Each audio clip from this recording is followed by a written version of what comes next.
The Lord is my shepherd, I shall not want. He makes me lie down in green pastures,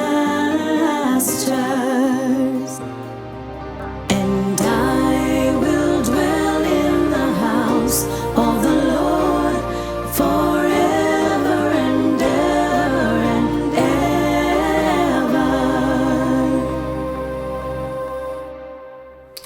Hello and welcome to today's discussion. My name is Stanley Mwalili. It's always a pleasure to discuss matters that pertain to our lives and especially from a biblical perspective. I'm joined by a distinguished lady today, and I just want to request her to introduce herself.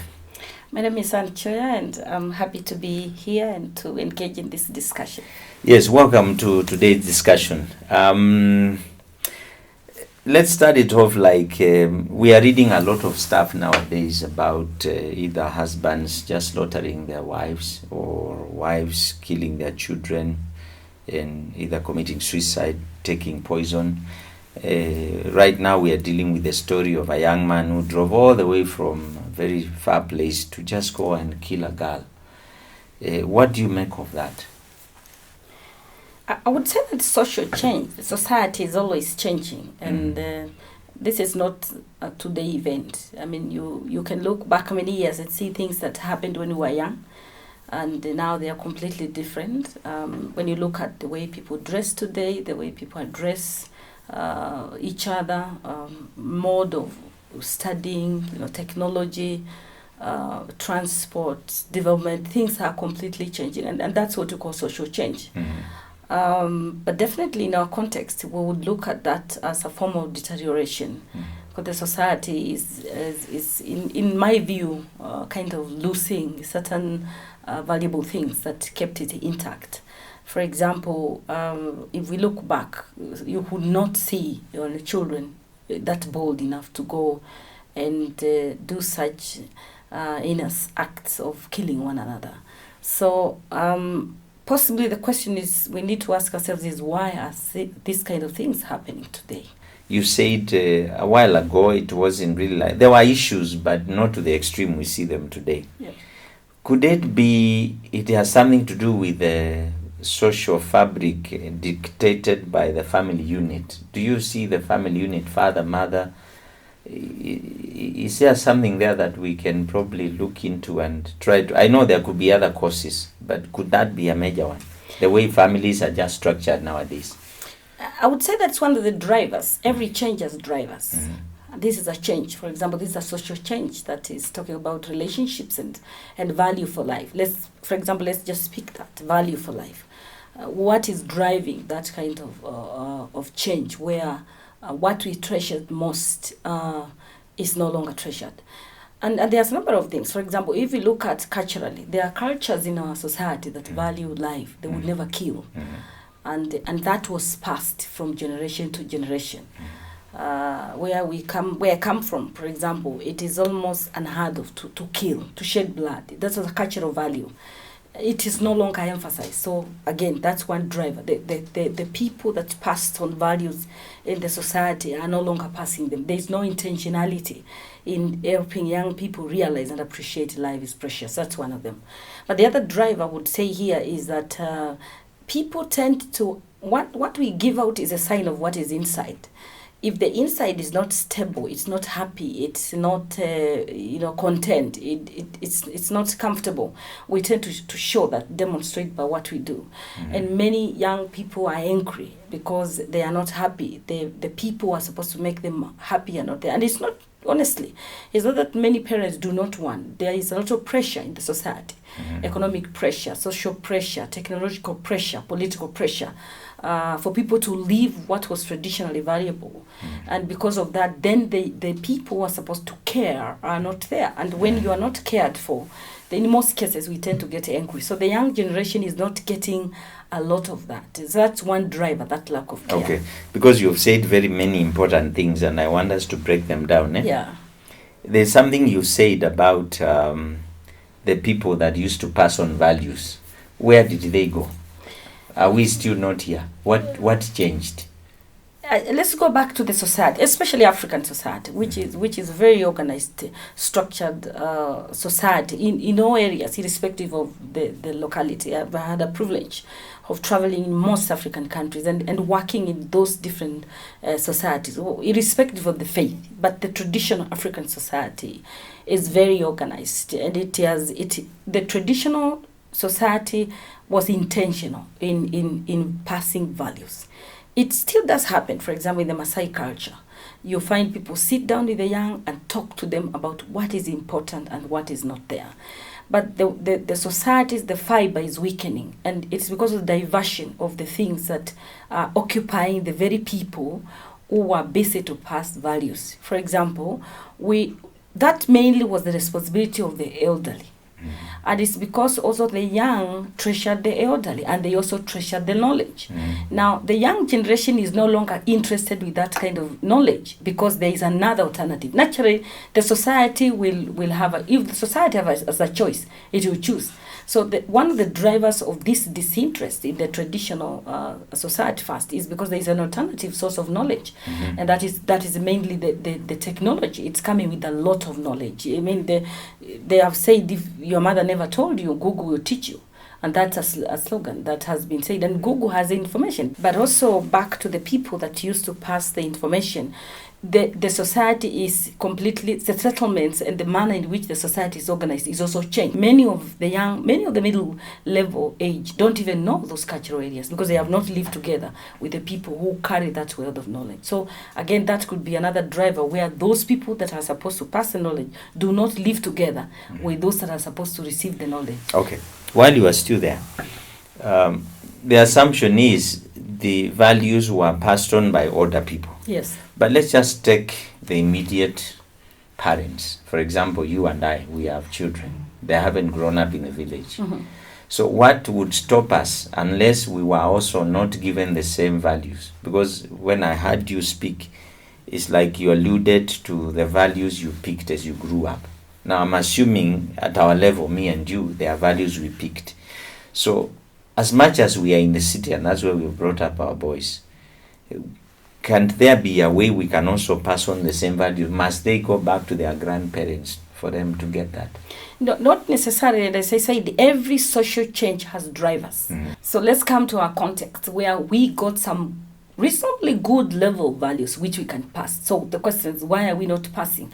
Because there are other drivers that are making us, there are other reasons, there are other pushing factors that are making us not pass. And one of them is, again, I've said the current generation is overly busy. And the pressures that are causing us to be busy is we have to look for income, to pay rent, to pay the school fees for these young kids. Their level of living, standards of living is completely different from what the villagers used to do. I mean, in the village, we never paid rent. We did not buy water. I mean, the only thing possibly we didn't pay for was oxygen. And now the only thing we possibly don't pay, and we do pay oxygen if we go to the hospital. So I don't know what you don't pay we don't pay for in the urban setting. Everything literally you pay for. Now, that pressure to cope with to meet the basic needs of a family literally pushes the parents out of home, and they don't have time. Many times their time is competed for. Let me not say they don't have time, because time is created. There is none of us who doesn't have time. Time is created. But also, again, as I said, and this is a big push for parents, the children have an alternative source of information which they consider superior. You sit down with them and start telling them about the story about your grandfather and what happened. They'll tell you about Google and the internet and stuff. So they are very seriously competing source of information. The human nature grows by feeding on information. Okay. That's a big one we need to know. So the question is, where are these sources of information? So because parents are under pressure, they have unknowingly supplied very serious sources of information in the house. The TV, the internet, all kinds of gadgets. So the kids are feeding themselves with a serious need for information. And as long as you're not there, the child is taking care of themselves. And by the time you come later with that information, it's almost irrelevant. There's something you said earlier that many young people are emotionally unstable and angry. Yeah. Why is that so? Why are we looking at us? were we not angry and unstable ourselves? What's the difference between us then and them today? Good question. When I was bringing up our son, he was about 4 years, and I remember when I took him to school, where he was the principal of the school was a Korean, and I have never forgotten what she said. She said a child requires 11 hugs per day to stabilize emotionally. I'm privileged to work in a school, and I see that every other moment when I meet, especially from age 12 downwards, and the young ones are more vulnerable. The kids just need a touch. They say the hand has an impact of passing many thousands of emotional connection to children. So just hugging and touching children begins to address emotional stability. Now, if the child is not emotionally stable when they are very young, the inside is already eroded. So even if they grow up, anything little will destabilize them. Because in life, they say rejection takes place between the womb and the tomb. So there are things that are constantly making us feel unstable and wanted out there. So if the inside is not stable from the word go, the parent did not touch, did not hug, did not appreciate, did not compliment, did not, affirm, because those are the things that help us to be stable inside. The child grows unstable inside. So there is already an unstable inside, then there is another pressure externally. At some point, the system will break. Okay. So now, how does we are not just looking at the mother here, I imagine. The father has a role, Yes. and the mother has a role. There's a general trend now that it's like fathers are either not there, or they are there but they are absent, or they are simply not there, because there are a lot of now families that are single mothers raising children alone. And we are not saying that we are judging anyone who is in that space, because circumstances would cause anyone to be in that state. What would you say about that? The issue of fatherhood and motherhood. How does that work together to create a stable child, either a son or a daughter? Okay, from both study and experience, because I'm a mother, but I've also studied about child development and other studies that relate to young people development. Mothers are endowed with two things. Mothers are endowed with the ability to balance discipline and love. If you don't find that in a mother, somebody told me they're almost a crocodile mother. So mothers are able to bring on board the love, that contributing to that element of stability many times. But the mother has a bigger share. And I'm not letting go of the fathers. I'm not justifying that they don't have, or trying to say they don't have a role. However, the father has a place. And when children are young, they will hang around a mother because their needs are different. They want care, they want love, they want food, and just that pampering. But as they grow past, especially when they begin to get towards age 12, 13, 15, they're depending on the emotional maturity of the child, the kids begin to want role models. And so for the boys especially, the father becomes a role model. So if the father is not daddy, what daddy does, because daddy comes with, men signify an element of power and authority. And so the kids want now at this point to be noticed and recognized. So who is this person who tends to carry that kind of a figure? It's a father. So now the needs for the child shift from just wanting food and nice clothes to wanting to be recognized and affirmed. So the father comes in at that point many times. And I'm not saying the father is not useful. The father comes along very well with the should, and many times they come along well when the child is a bit young. And that's why even when a child is young, they cry, the father will always hand them over to the mother and the child keeps quiet, because the type of needs at that level is more emotional appreciation, comfort. But as they grow up, they begin to change and begin to want a role model, admiration, recognition. They are now identifying with the external world. And that's where the father comes, because the father is kind of a symbol of an authority, external figure, prestige, fame. And I know mothers have. I'm not saying mothers don't have that. But many times, if you look at kids and those of us who have teenagers, you see that kids keep switching on that. When they want fame and prestige and law and many things, they will talk to the father.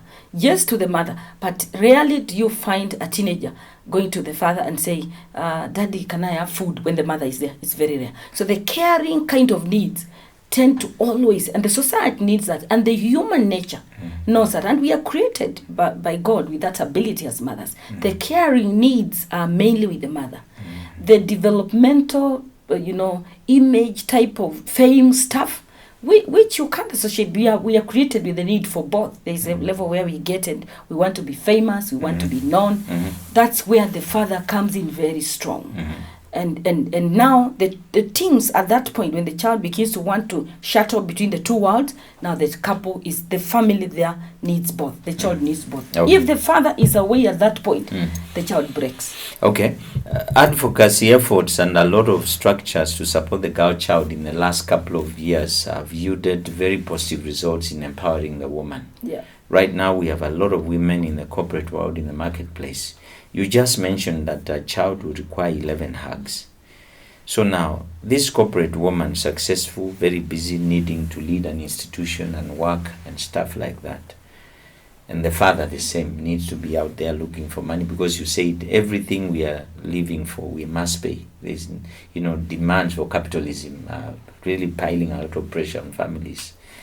How do we balance between being fathers and mothers who are at home to be able to hug and love children and provide that love and care and government, and at the same time be out there and be successful in our careers without creating this insecurity and fear in our children because we are not there for them? Interesting and complex question, but let me say that life is about choices, and choices have consequences. Having said that, I want to say that whether man or woman, God created us with a need to be famous, to be great. It's an inborn, innate need. So whether the woman or a man, we want to also, at some stage in life, we want to grow out there and become what God created us to be. But I think I like balance, because mothers need to decide what is important to them. There's something I like. I call them in life principle center, or a set of values that govern the way I make decisions. And mothers need to decide, and fathers, not just mothers, need to decide where is the family in the career path. When I was in school, I'm a science student, so I did physics, one of the subjects I did, and I still remember the pivot, that bar which makes, the bar that rests on this pillar, and depending on where the weight is, the bar will tilt there. And I keep saying, we need sets of value that determines help us dictate where the bar goes. For me, it doesn't matter how senior a career is. I've left expatriate jobs because my family, they didn't align with my family. So it depends on what we value as individuals. And I think as we grow in career as women and as men, we need to decide, where does the family come in? Where does it fall? Because careers will always be there. Family will not always be there. And I guess that's a thing. It's a choice. Families need to decide, do we go for this? Don't we go for this? Should this wait or should this not wait? There are jobs that I didn't take when my children were young, because we needed to walk that path. And I keep changing jobs and the responsibilities because I chose to be a mother. That is important. If somebody chooses to be a mother, then there are responsibilities that are attached to the mother. You are bringing a nation, and people need to sit down and ask themselves, what do I want to see these children become tomorrow? Then work backward. Okay. Therefore, what do I need to invest for them to be what I want them to become? There are two extreme schools of thought. One that amplifies the importance of fatherhood at the expense of everything else, and really the father is everything. There's another school of thought, especially from the feministic angle, which completely trashes the place of fatherhood. And these are ladies who believe that as long as they have jobs, they have money, and they can walk into a bank and buy sperm, they can have babies. And they completely rule out the place of the man or the husband in the family equation. from your own perspective and of course the biblical perspective, being a godly woman, where is the balance here? I'm a Christian and I'm a scholar. So once you begin to give opinions, you need to give way to somebody else's opinion. So this is my opinion, and I respect what somebody else thinks. You know, God was never foolish to call somebody a father, and what is in the father can never be in the mother. And all through in Scripture we see the place of those two. God never trashed the place of the father, and he never even exchanged the responsibilities of the father with the mother. And as a Christian woman, and also as a scholar, as a social scientist, and as a scholar, leader scholar, and having interacted with the society in different parts of this world, and having a privilege right now to see children in a school setting all the way from 3 years to 18, I can tell you it's devastating when you ignore the role of a father in the family. Mm-hmm. I can tell you this for free, it's terrible. Mm-hmm. We, back in school where I am supporting now, I can tell you that some cases are devastating. And when you follow through, there are cases where kids come to school and somewhere in the middle, a child just breaks down. And you follow through. It's not they didn't eat in the morning. It's not that they don't have clothes. They tell you, daddy and mommy are not agreeing. Mm-hmm. Just that alone, it causes trouble with the children. They are unable to cope. They are unable to come into terms with the daddy is not there and mommy is not, or something isn't working. So if the kids are not able to cope, they themselves, and parents might think they are because possibly they buy them one or two things. The two parents strictly have very clear roles in the lives of the children.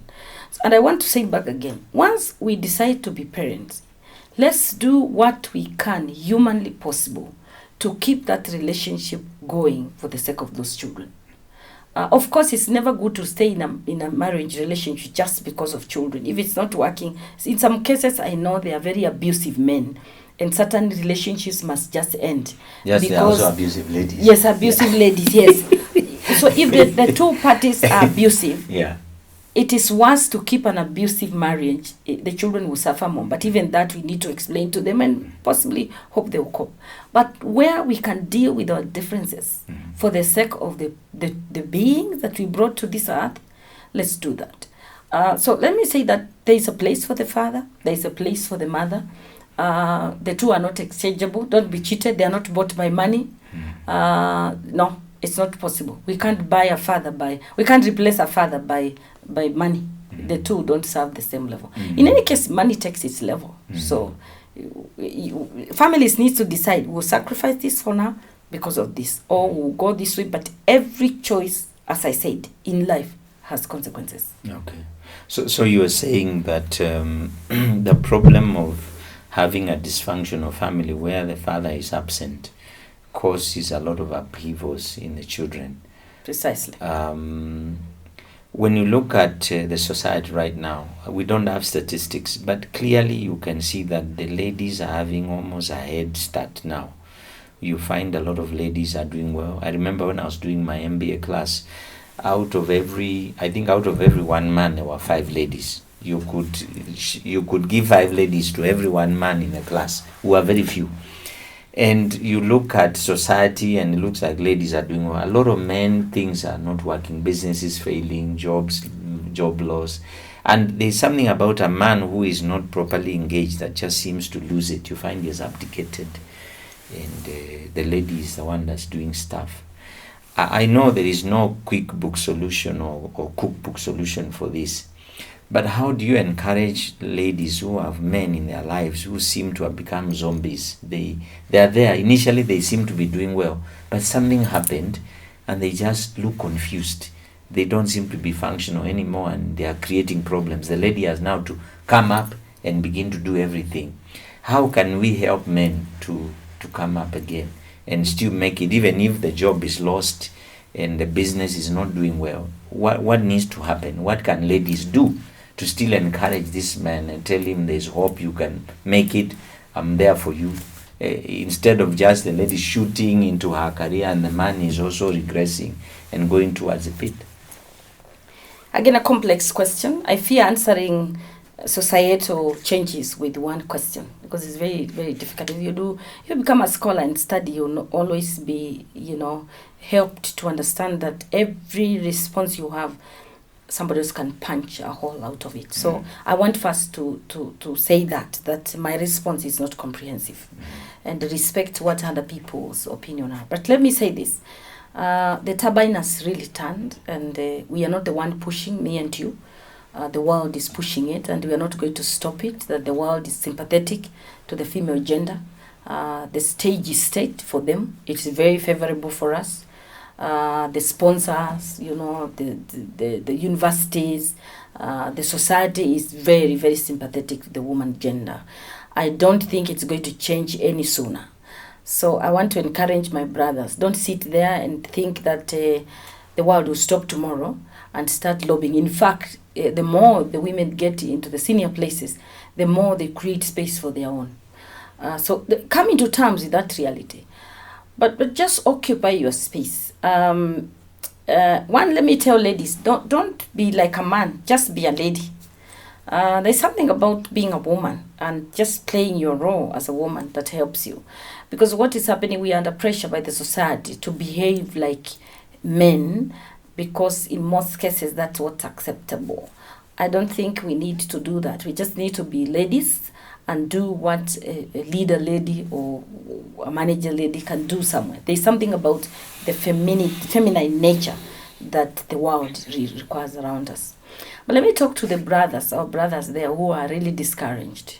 One, from a woman perspective, when married, women are looking for a man who will take their position. It's not so much of money. And let me give an example. Let's say you've lost your job and mama is the one who is working. It's very discouraging for a lady to wake up at 4, make tea for you, make breakfast, go to work, look for money, come back and find the very bed that she left in the morning is not made. Utensils in the kitchen are still dirty.